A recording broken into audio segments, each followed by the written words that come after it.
Assalamualaikum warahmatullahi wabarakatuh. Perkenalkan, nama saya Lazerli Pratama, NPM C1C0181140. Nah, pada kesempatan kali ini saya akan mencoba menjelaskan materi akuntansi tentang investasi.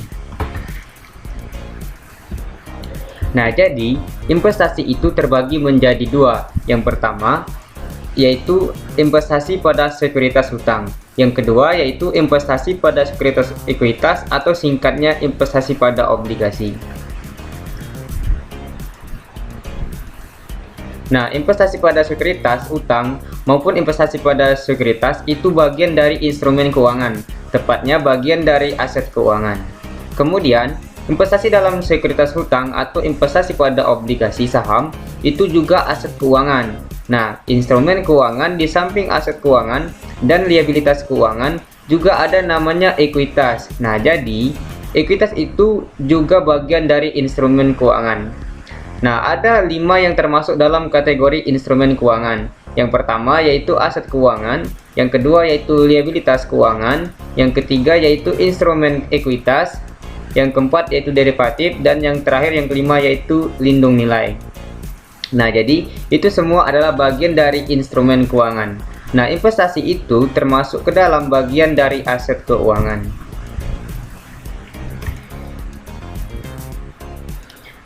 Selanjutnya kategori keuangan. Nah, yang perlu kalian pahami tentang aset keuangan ini ada 4 kategori dari aset keuangan.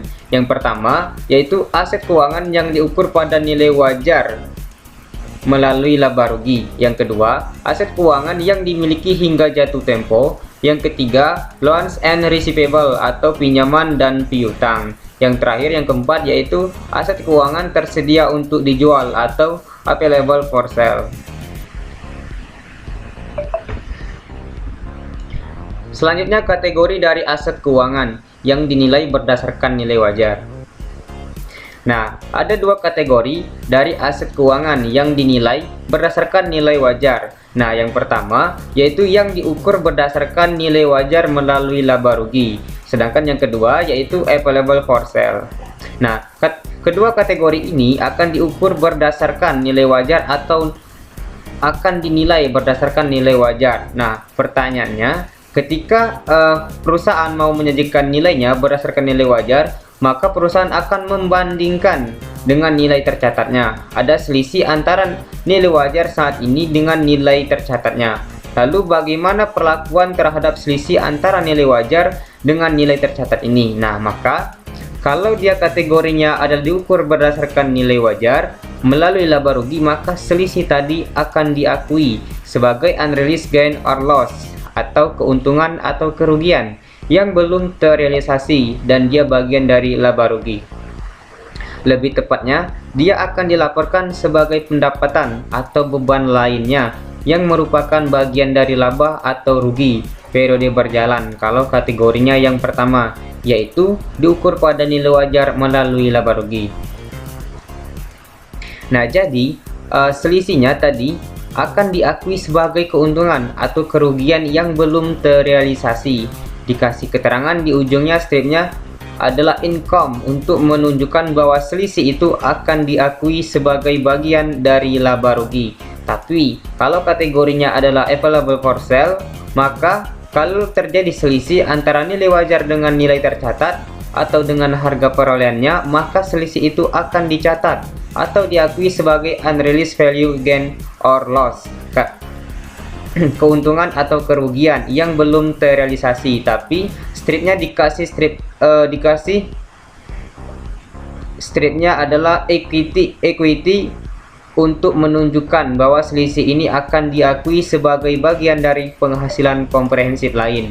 Nah, penghasilan komprehensif lain itu bukan bagian dari laba rugi periode berjalan. Dia adalah bagian dari ekuitas. Selanjutnya, instrumen keuangan. Nah, instrumen keuangan itu ada beberapa macam. Yang pertama, ada aset keuangan. Contohnya kas, piutang, piutang wesel, investasi pada obligasi, dan investasi pada saham. Nah, yang kedua, ada liabilitas keuangan. Contohnya obligasi, hutang wesel, dan hutang hipotek. kalau di perbankan, liabilitas keuangannya bisa dalam bentuk depositi, giro, dan tabungan. Nah, untuk yang terakhir, yang ketiga, yaitu ada instrumen ekuitas. Contohnya saham. Nah, saham ini terbagi menjadi saham biasa, saham istimewa, agio saham biasa, agio saham istimewa. Ada return earning dan treasury share atau saham treasury. Selanjutnya yaitu aset keuangan. Nah, instrumen keuangan yang aset keuangan itu terbagi lagi kategorinya menjadi 4 kategori dari aset keuangan, yaitu yang pertama diukur berdasarkan nilai wajar melalui laba rugi. Nah, maka di sini perusahaan akan mencatat aset keuangan itu ketika perusahaan memperoleh itu sebesar harga perolehannya. Lalu, bagaimana kalau terjadi atau ada biaya transaksi yang perusahaan bayarkan sehubungan dengan perusahaan memperoleh aset keuangan tersebut? Kalau kategorinya tadi diukur berdasarkan nilai wajar melalui laba rugi, maka biaya transaksi tadi akan dicatat secara terpisah. Nah, dia akan diakui sebagai beban periode berjalan, tidak digunakan dengan harga perolehan atau harga beli dari aset keuangan tersebut. Nah, jadi dicatatnya secara terpisah. Kemudian, ketika aset keuangan kategori yang diukur berdasarkan nilai wajar melalui laba rugi yang mau perusahaan sajikan dalam laporan keuangan, maka dia harus perusahaan nilai berdasarkan nilai wajarnya pada tanggal pelaporan. Nah, lalu bagaimana kalau ada perbedaan antara nilai wajar dengan nilai tercatat atau dengan harga perolehan, maka ada selisih. Nah, selisih itu akan perusahaan akui sebagai unrealized gain or loss atau unrealized holding gain or loss. Nah, atau keuntungan atau kerugian yang belum direalisasikan. Dan selisih ini atau keuntungan atau kerugian ini adalah bagian dari laba rugi periode berjalan. Nah, kemudian bagaimana kalau terkait dengan impairment-nya? Kalau untuk kategori yang pertama, penurunan nilai dari aset keuangan. Nah, kategori yang pertama ini mengikuti penurunan pada harga dari aset keuangan tersebut atau harga dari investasi tersebut. Nah, jadi tidak perlu dilakukan pengujian penurunan nilai, maka penurunan nilainya mengikuti penurunan harga dari aset keuangan tersebut. Yang kedua, yaitu kategori yang kedua yaitu held to maturity, aset keuangan yang dimiliki hingga jatuh tempo. Nah, ketika perusahaan memperoleh aset keuangan yang perusahaan miliki hingga jatuh tempo, yang perusahaan masukkan dalam kategori dimiliki hingga jatuh tempo ini, perusahaan akan mencatat perolehan aset keuangan itu sebesar harga perolehannya. Kalau ada biaya transaksi sehubungan dengan perolehan aset keuangan tersebut, maka biaya transaksinya perusahaan kapitulasi. Perusahaan tambahkan biaya transaksi itu menjadi bagian dari harga perolehan, bukan dicatat secara terpisah seperti kategori yang pertama. Nah, jadi dia akan perusahaan jumlahkan atau perusahaan tambahkan sebagai bagian dari harga perolehan dari aset keuangan tersebut. Kemudian permasalahan berikutnya, bagaimana perusahaan mau menilai aset keuangan kategori held to maturity ini ketika atau setelah tanggal perolehan awal. Nah, maka perusahaan nilai sebesar harga perolehan yang diamortisasi atau bahasa Inggrisnya amortize. Nah, lalu bagaimana kalau seandainya terjadi penurunan nilai? Maka harus melalui proses pengujian penurunan nilai. Kalau terdapat indikasi bahwa aset keuangan itu mengalami penurunan nilai, maka harus diuji melalui proses pengujian penurunan nilai. Nah, kalau terjadi penurunan nilai dari aset keuangan, maka dia akan perusahaan catat sebagai rugi penurunan nilai. Jadi setiap terjadi penurunan nilai itu akan dicatat sebagai rugi penurunan nilai. Berikutnya kategori yang ketiga, yaitu loans and receivable. Nah, kalau loan and receivable itu sama perusahaan memperoleh aset berupa pinjaman atau piutang. Nah, ini maka perusahaan akan mencatat sebesar harga perolehan. Kemudian, kalau seandainya dia dinilai ketika mau disajikan dalam laporan keuangan yang perusahaan tetap menggunakan dasar penilaian yang berdasarkan harga perolehan, kemudian untuk penurunan nilainya, perusahaan harus melakukan proses pengujian melalui pengujian penurunan nilai. Nah, itu untuk kategori yang ketiga. Nah, untuk yang kategori yang terakhir atau yang keempat yaitu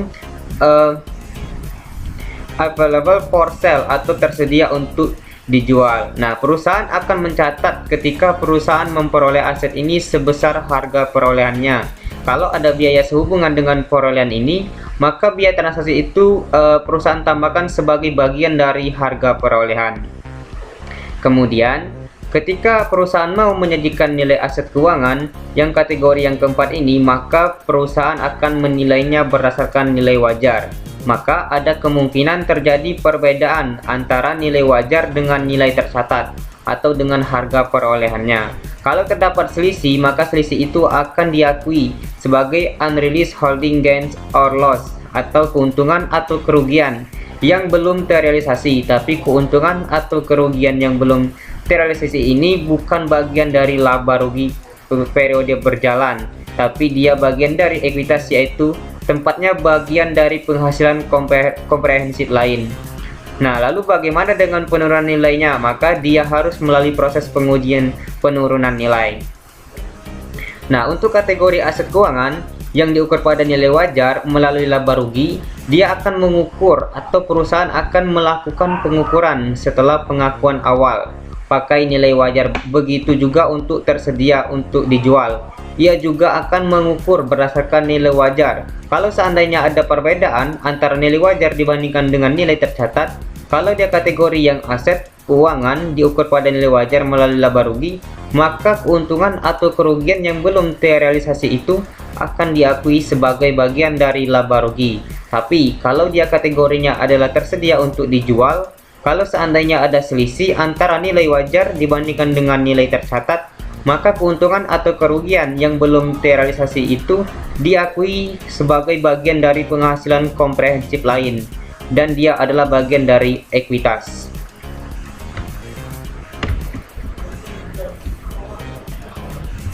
Nah, jadi itulah materi yang bisa saya sampaikan kepada teman-teman yang sudah menonton dari awal sampai selesai. Mohon bantuannya untuk like, komen, dan subscribe-nya. Dan jangan lupa dibagikan atau di-share kepada yang lain. Baik, saya ucapkan terima kasih banyak kepada teman-teman yang sudah menonton dari awal sampai dengan selesai. Saya akhiri. Wassalamualaikum warahmatullahi wabarakatuh.